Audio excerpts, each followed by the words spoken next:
এই দেখো বন্ধু, আমার ধানের জমি। এই ধানের জমিতে ধান সব পুরো মাঠে ধান কেটে নেওয়া হয়েছে।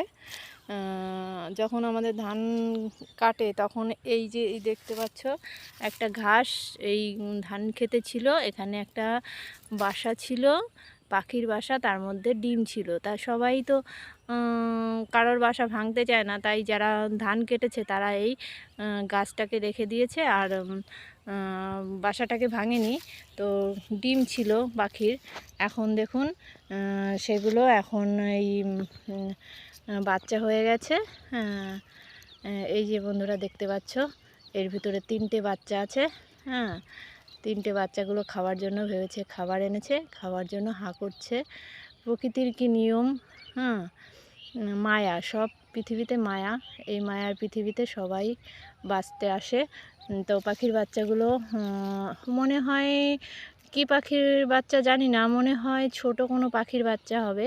এই ছোট্ট ঘাসে, একটা ধান ক্ষেতের ঘাসে এই বাসাটা, সেই ডিম থেকে এখন বাচ্চা হয়েছে।